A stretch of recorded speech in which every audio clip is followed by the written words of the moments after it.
So today we have a bunch of founders of some of the new and exciting high-performance chains that are coming out that are EVM compatible.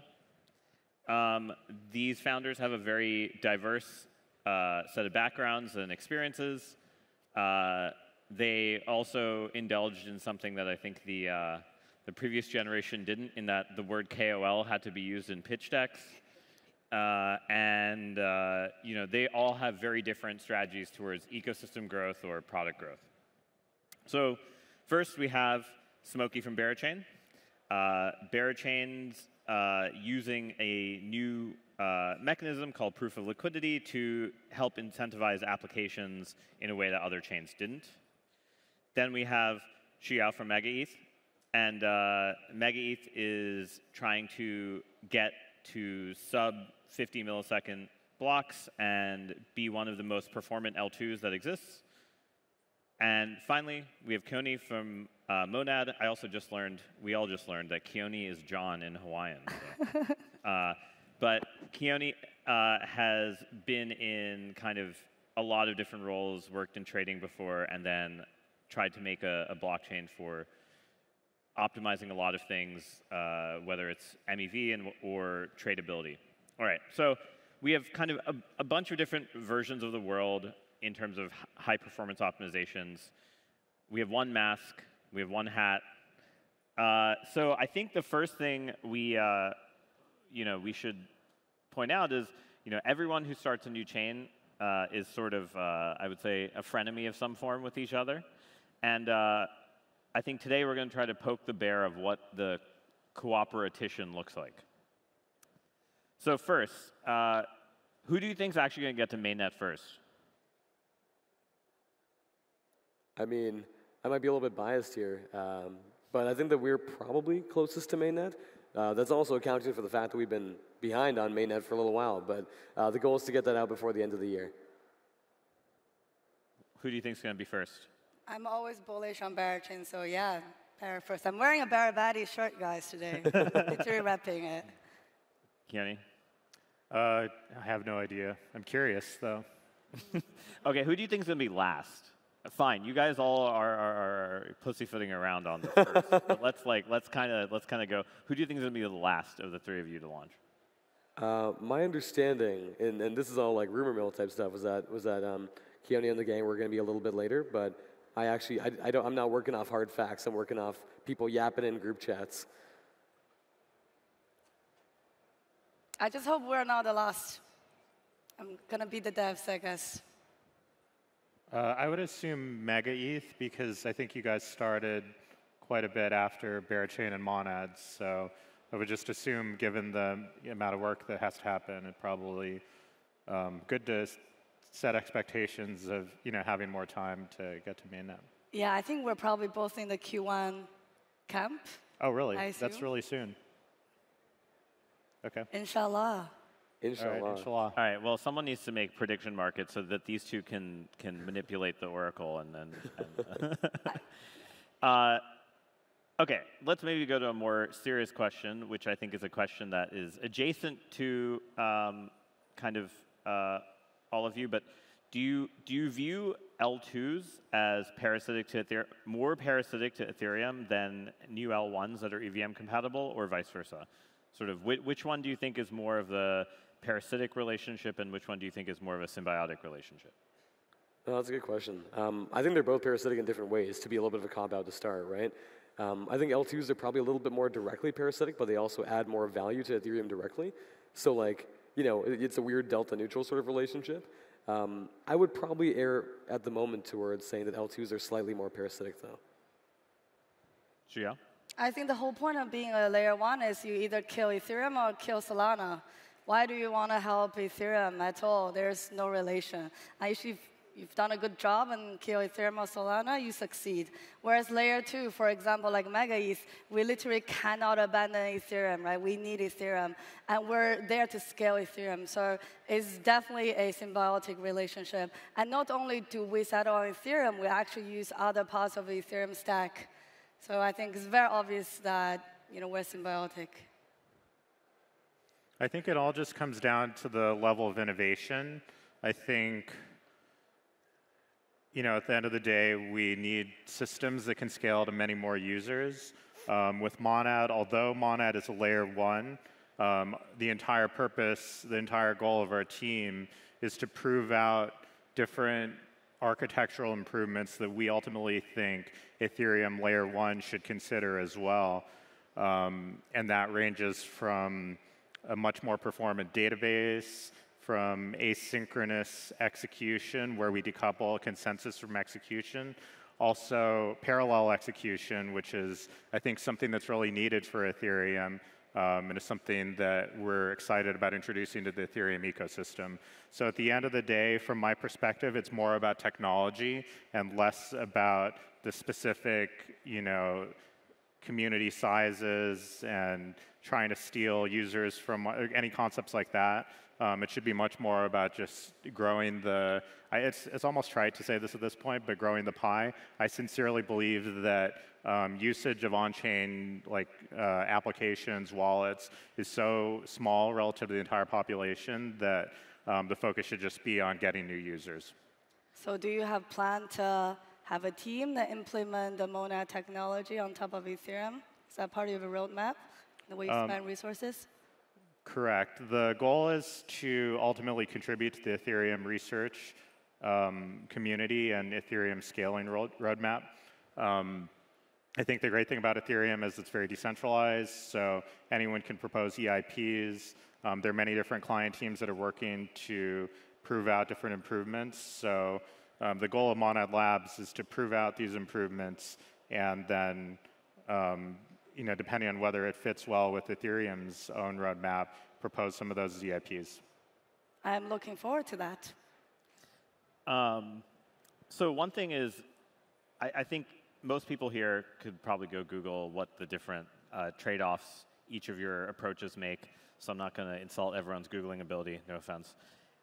Instead, I'm going to actually ask you a question to pick a project from your ecosystem, which could be your favorite, it could be the most interesting, it could be the most technically challenging, some project, and give us an elevator pitch for this project and why it takes advantage of unique powers on your chain. And also why everyone else on stage's chain is probably not suited for that application. Sure. I think that there's one or two paths I could go down here, but I'll take the less fucked one. There's an application called Exponents that I think will be very cool on Berachain. Exponents is basically allowing you to build Oracle-free power or linear perps on any given altcoin or any given long-tail asset or short-tail asset for that matter. And it uses basically on one hand a version of the Uniswap spot arbitrage mechanism with leverage to allow you to price these different pairs. What gets way more interesting there is that for the first time, Exponents adds effectively a bribe layer to directional leverage trading. So while the typical model for like GMX, GLP, whatever it might be, has been, hey, I'm gonna LP and act as the house, and then I'm gonna make more money if people lose trades. For the first time, Exponents has actually allowed you to effectively pit people against each other in terms of having communities go at war. So you could have like a WIF bonk pair, and you could have people bribing each other to go long on WIF and short on bonk, or vice versa. I think on one hand, you get a really interesting interaction with proof of liquidity, where you can actually get this triple yield sandwich, where on one hand you have the straight up yield from LPing that pool and that spot arbitrage fee.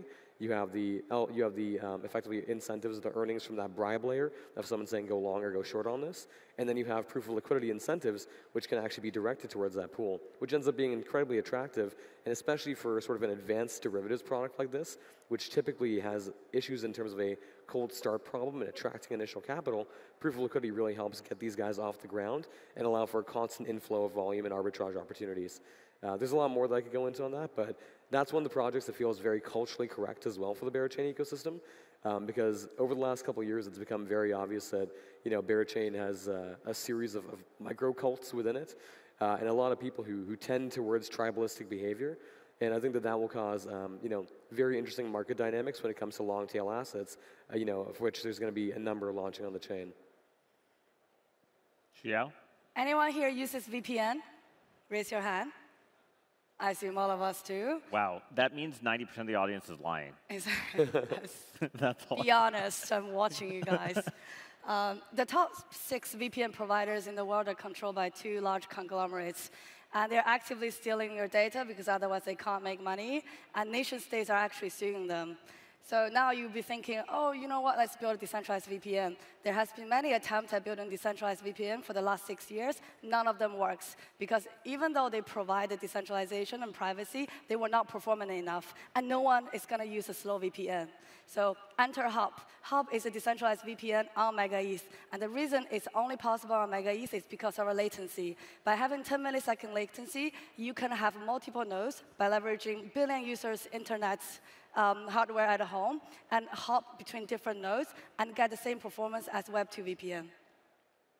All right, Keone? There are a number of apps in the Monad ecosystem that I'm super excited about. Just to highlight one in particular, Kizzy is a social media betting app that is basically trying to tap into the incredible trend of in Gen Z of people consuming so much social media and wanting to participate and not just be purely a consumer, but also someone who is reflecting on what's going on, participating, and influencing. So the MVP is, I think it's in beta right now. There are a couple hundred testers within the Monad community that are testing it out. But at the end of the day, it's an effort to bring prediction markets to the social media space and really also push a lot of data on-chain, which ultimately could grow into much bigger markets. You guys were all too nice because you ignored the last part of my question, which was, why would someone not build this app on one of the other chains? But all right, maybe somehow we'll get you to say more barbs. Let's switch over a little bit to, I think, the thing that most of Twitter probably recognizes a lot of you guys for, which is the notion of community. And I put community in quotes because I think everyone has a different definition. Some people's definition involves flooding malls with people lining up. Some people's definition involves, well, I'm not sure your definition. And some people's definition involves lots of stuffed animals. So I kind of think, maybe why don't you walk us through what you would define as community and the role and importance of community, especially when you're pre-launch, pre-chain, pre-testnet, kind of you're figuring things out. And yeah, let's start with that. So like, how would you define community? What do you think the importance of it is? And of course, I think Berachain and Mainnet probably have the largest answers, but I'm most excited to hear Shuyao's answer afterwards. I think community's become really interesting. It's on one hand the ultimate meme, but on the other hand the ultimate weapon. In that for the longest time, you'll hear people yelling, "Community is everything, and then not really following through on that. I think that for Berachain it becomes increasingly important because we did not start out trying to build a chain in the slightest. We started out as a weird, wacky community NFT project of a bunch of NFTs of bears smoking weed. And that was the initial genesis. It was 100 bears raffled off in DeFi discords like Olympus and Frax and Curve and Alchemix, and a bunch of people thinking, hey, these are kind of funny. We're going to buy these bears for no apparent reason, right? So I think that what is kind of interesting here is that we took a very opposite approach towards, I think, the traditional path in building an L1, which is to say we did not go and try to spin out research from an academic institution or a larger company. We basically talked to a community, built a community over time through rebasing NFTs of all things, which very much attracted, sort of your left curve and your right curve, and tried to build a product that ultimately served the needs of users and developers. And I think that the community has been an incredibly important sounding board along that way. And the way that we think about it is it's the base of people that can actually care. Right, there's lots of people within a community that are there to farm an airdrop and there to dump some tokens and there to get an ambassador role or blah blah blah blah blah and complain about why they're not getting enough roles in the Discord, whatever random piece of crap they want to care about. But I think that the most interesting and the most important part about the community are those that go from passive action to active action. And for us, what we actually saw was that out of that initial community base, I can think of over 100 different people that have actually gone to start different projects or contribute to different initiatives within the Berachain ecosystem. Whether that's something like the Honey Jar, which is sort of like a Solana super team-esque plus product suite or product builder, the guys at Berachain, which is like a community hub, a resource group, the Honeycast, which is a podcast, the guys who went on to found Berachain and Goldilocks, which are two different venture-backed products on Berachain. Like, the community is the ultimate, I guess, petri dish for cool things happening, right? And for us, we see it as a group that we have to be very accountable to. Not a group that we always have to listen to, but a group whose input we have to take into account. And a group that, if given the right guardrails and sort of like, planted seeds alongside, can actually be a massive, massive force multiplier for our work. Because I think at the end of the day, the real tough thing to do in crypto is to make people give a shit, right? Like, why do I care about your product? Why do I care about your building? How do I become, price insensitive to some extent? How do I become culturally aligned with this? And I think that the community is absolutely key to doing so, right? So it ends up being a relationship of trust, and it ends up being a relationship of, like, how they can tell that you're tangibly trying to make their lives better. So for us, we think about that a lot. We think about how we can do right by the community, and we think about how we can make sure that people are rewarded for actions that are not incentivized, if that makes sense. Like, I think one of the biggest things that's gone wrong over time as crypto companies have built communities is these questing platforms, or like, these subvertive attempts at getting people to do something with a very explicit incentive at the end of that tunnel. I think that our approach has been, can you try to find the people who are doing the things that you already want to encourage naturally, and then empower them to continue doing so? Because then you actually form the right flywheels and network effects to see something good come together. So yeah, I think community is an incredibly massive edge, and I don't think that we would be anywhere close to where we are right now without them when it comes to an ecosystem point of view, fundraising point of view, practical point of view, and also like motivation and morale point of view. Keone.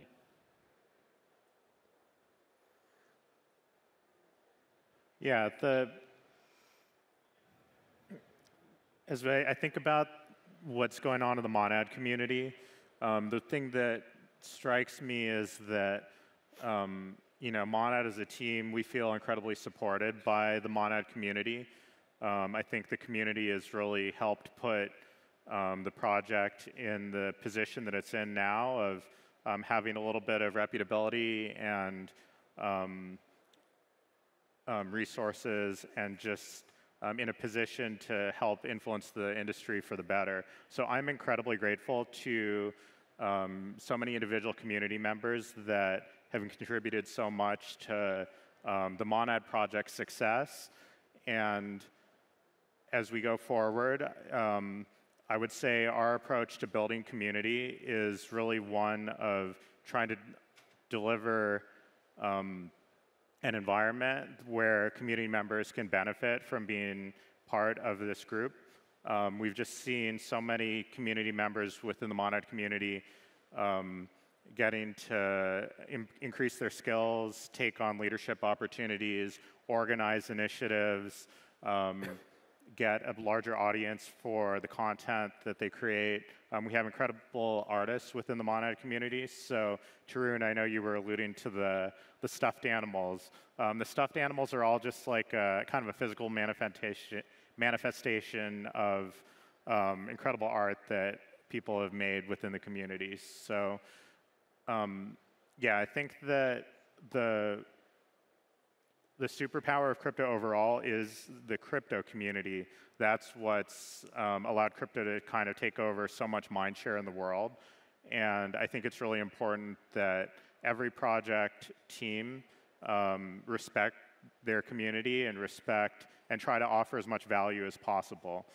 Smokey was talking about sort of like the financial incentives that some projects sometimes use with respect to their communities.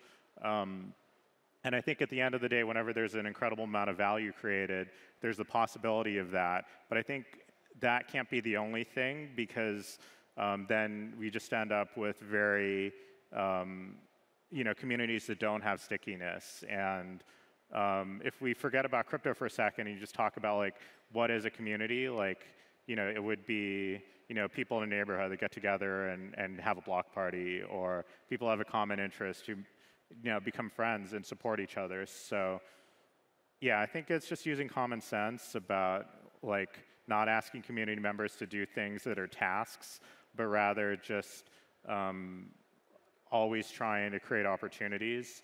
Last thing I'll say is that for builders that are building in the Mainnet ecosystem, one thing that has definitely attracted some of them is the strength of the community and the fact that there's basically a talent pipeline for them to be able to hire into their projects, hiring directly from the Mainnet community, which is so just really fun and like kind of knows how to build vibes, how to quote unquote market in the Web3 space, which in my opinion is just building community.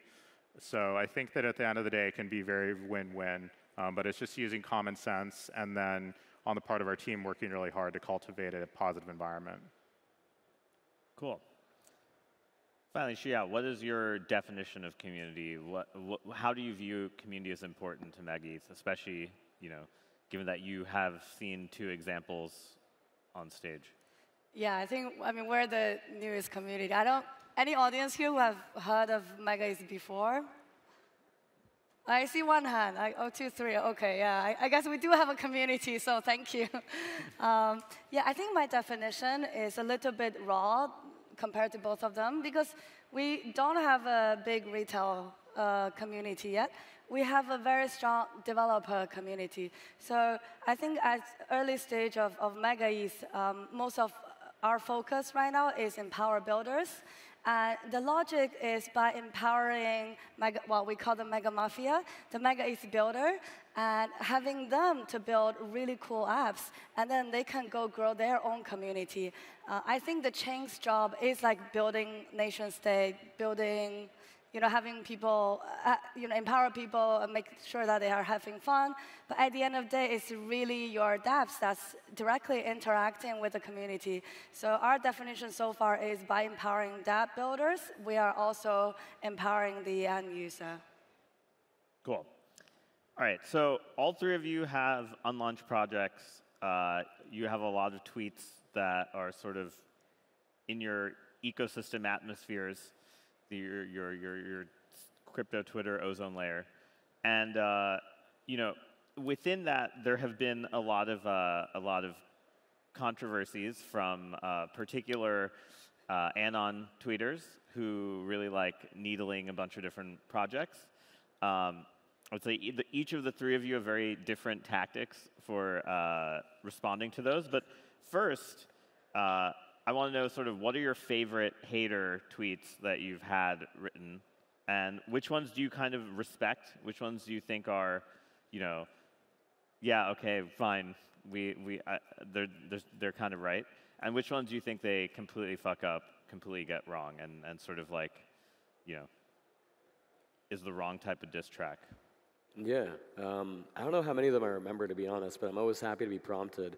I think that one that was really funny was like Venture Apologist or Big Bird had a banger a little while ago around the time that we announced our Series B, where he had like a clip of like an interview with Vance from Framework, where they were talking about the Berapalooza event, which had a whole bunch of panels, but also just had like a couple thousand people like hanging out. And he was like, yeah, so Framework basically invested in these guys because they threw a sick banger. And I'm like, you know what? Maybe partially true. And I don't have an issue with this. I think there was a little bit more to the thesis, to be fair, but I have no doubt that that played a role in it because those guys are pretty Chad-like, and dudes do in fact rock. So I think that is one of the ones that is both entertaining and false. I think that at some point there were a lot of people who were like, Berachain just Canto, and I was like, well, that's just really inaccurate. I think those are worlds apart, and I also am not not checked out like that. What else? There was very briefly Evmos FUD, but like I don't think people know what Evmos is anymore. I think that's healthy for the world. I think I find enshrining plebs pretty funny, because plebs sometimes has some good takes that are half accurate. I think he once said that if your girl's a Bera baddie or a Bera bodgal, then focus on yourself, king. That one was kind of a banger. And Shuyao has a Bera baddie shirt, so she's riding with the community. I appreciate her for that. I just need a MegaETH shirt or a hat. You can put it on top of the Bear hat. Yeah, I think those are all like valid. I think the ones that I would go against the most are like the ones that basically say that that Berachain is similar to Blast or Canto, because I think both of those are like very far apart and very cursed in a relative sense.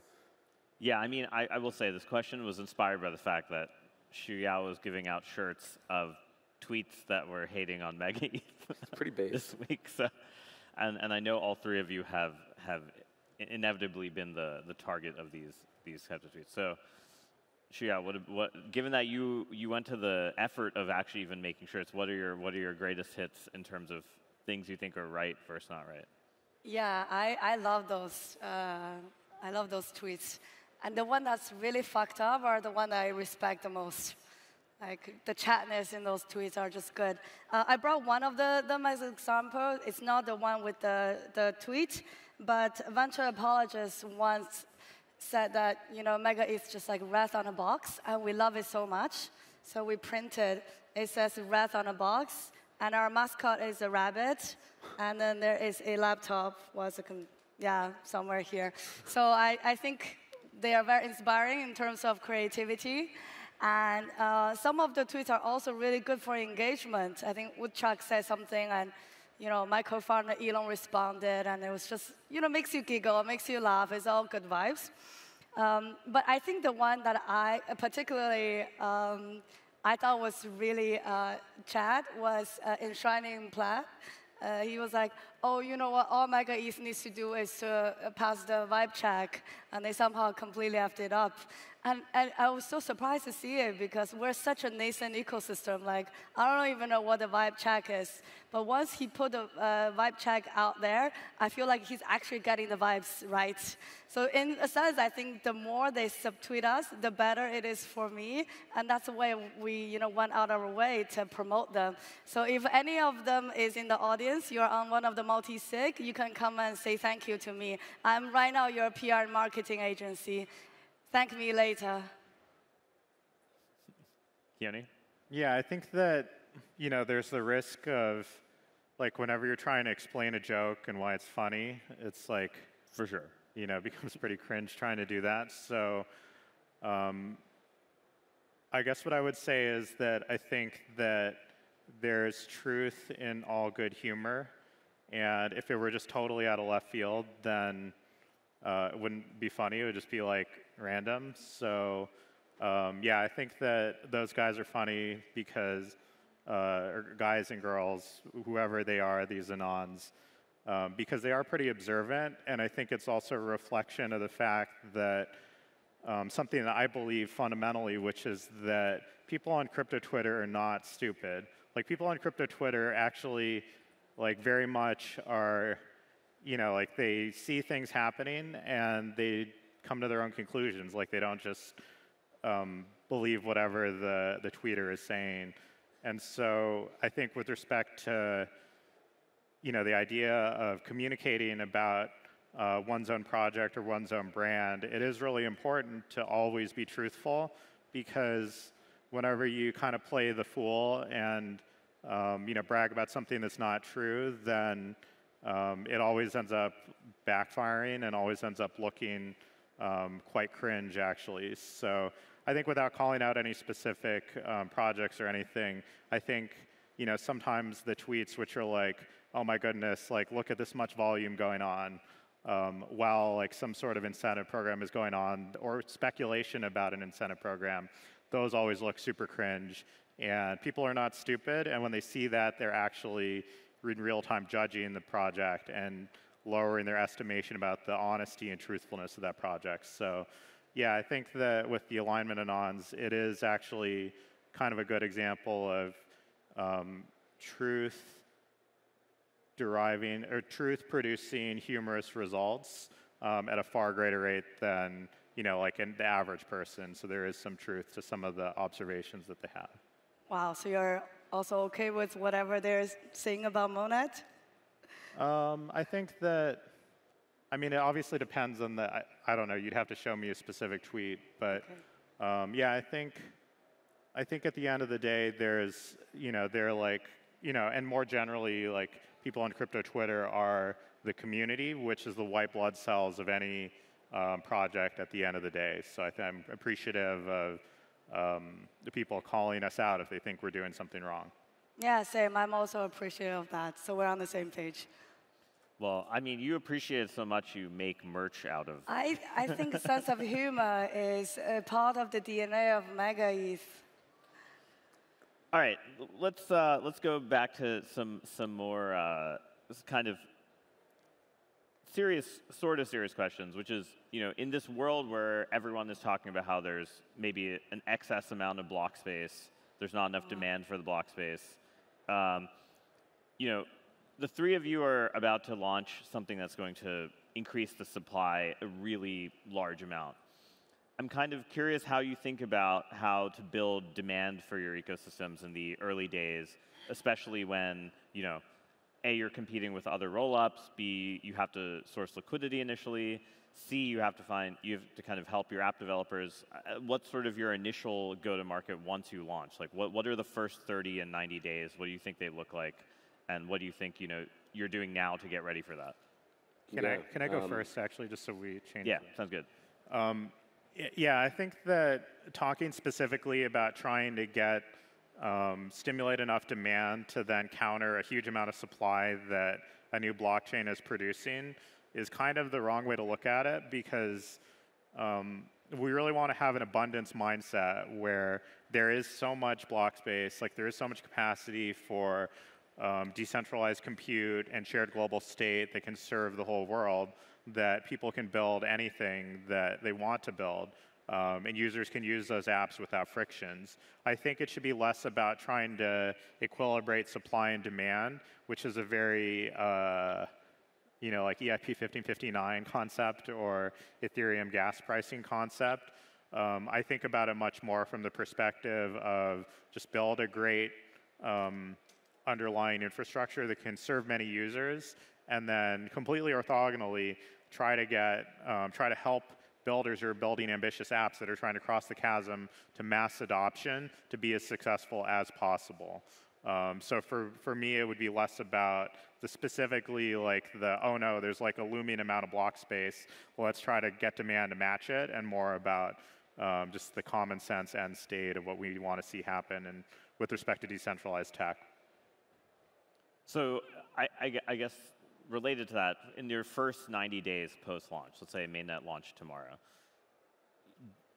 what are kind of the things you think about, even if it's not necessarily matching supply and demand, there's still a lot of stuff you have to do to kind of like onboard people, make sure the experience is good, kind of make it easier for new developers. Like you want the goal of all of this infrastructure is such that the marginal cost for the nth developer to join your network should be much less than the n-1st, right? And so what are kind of the things you're thinking of in that vein, if you're not thinking of it in terms of supply and demand equilibria? Yeah, I think that any startup needs to be growth-minded, and growth-minded means creating positive flywheels that accelerate constantly over time. So with respect to Mainnet launch, that should mean like we want to see apps on Monad Mainnet day 1, day 30, day 60 that inspire people to build more great apps so that that flywheel is indeed positive.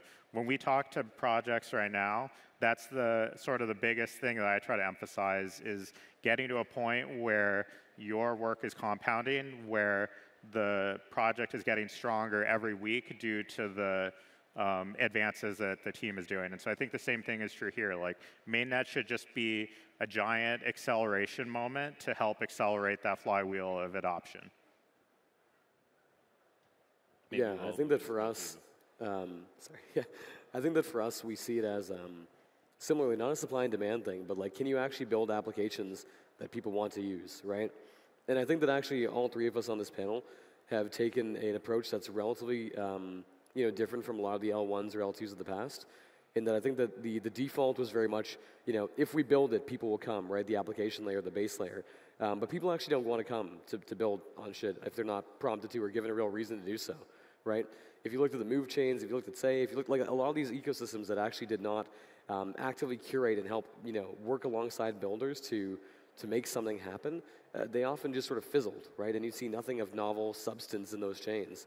Or if you did, then it was incredibly underwritten by ridiculous grant programs or very unsustainable initiatives. So I think that for us, the absolute top priority has been, there are 300 plus applications building on Berachain right now, but that's a stupid vanity metric. What I actually think is more important is that there's, I'd say, 50 plus applications across a wide variety of verticals that I think are actually interesting and have a chance of making it. And as I see it, every ecosystem or every alt L1 or L2 can sustain maybe like 10 to 15 apps optimistically that actually get usage outside of like ETH mainnet, right? And like it might actually be closer to 3 to 5, right? And actually the real metric or the real win that you're looking for is that within your ecosystem, 1 or 2 or even 3 or 4 of those apps actually become shelling points or something that causes a massive inflow of people who want to come into your chain to use that application or the applications around it, right? So at one point you could say that was GMX on Arbitrum. You could say that was Friendtech on Base. You could say that was DFK on Harmony. Not all these have the happiest endings in every case, but in many cases they actually allow that ecosystem to start getting off the ground and starting to form those positive flywheels and attracting other strong builders. So I think we've approached this from a few different angles. One is that, like I mentioned, Berachain has been around for a little while. We've been able to cultivate this community, a number of groups who've gone on to become builders within the ecosystem. And I think that like attracts like, right? Like strong talent and strong builders attract strong talent and strong builders. People who are building cool, weird stuff attract people who are building cool, weird stuff. You guys might have heard about, quit smoking / vape to earn on Berachain that recently raised around and saw a bit of notoriety. I don't think you see that in other places. Like, I don't think it's culturally correct for a number of other chains, right? And that's being followed up by Jerk to Earn, a horse hedge fund, computer vision powered betting on Twitch streams, Google ads on chain, and a whole bunch of other weird stuff, right? So I think that what we are optimizing for and what we think is incredibly important is novelty of applications that have a shot of finding product market fit while recognizing that there's very, very few that are there at the moment. And especially those applications that might be able to go a little bit beyond, our circle jerking, set of 10K users on crypto Twitter, but might be able to hit the folks that are at that intersection of, silly enough to maybe explore crypto and liquid enough to give it a shot, right? Your gamers, your gamblers, your sports bettors, your schizo scrollers on TikTok and IG, the folks who could jump into the rabbit hole and think that there's something worth exploring. So when I think about, that end-to-end first 30, 60, 90 days, whatever it is, it's on one hand, there's a liquidity program that we're going to be running in collaboration with some partners going into launch that should help basically allow a number of these top applications within the ecosystem to bootstrap, tens and hundreds of millions of dollars of liquidity out the gates. That should really help them, get over that initial activation energy hurdle, start snowballing in terms of usage, looping, so on and so forth. And on the other hand, I think we want to see a lot of people issuing new tokens on Berachain because that's one of the most key things for an ecosystem to actually thrive. You want there to be internal rotations. You want there to be applications that people can use. You want there to be new, fresh incentives. And you want these groups to form their cohorts and their cycles, their own, mini Saloon AVAX cycles, if you will. So that's really what we're excited for, and we're excited to see the bar for talent go up and up in the ecosystem over time as people build applications that you wouldn't find anywhere else. You have the final word. Thank God. I think, we're over time. I actually agree with Keone on the infinite block space. I think from our perspective, right, we have a builders program called Mega Mafia. So hopefully when we launch, all of you can play with the new dApps. And our goal is that they don't feel like a crypto application, right? They actually feel like Web2, but with crypto's primitive, a P2P network, crypto rail, etc.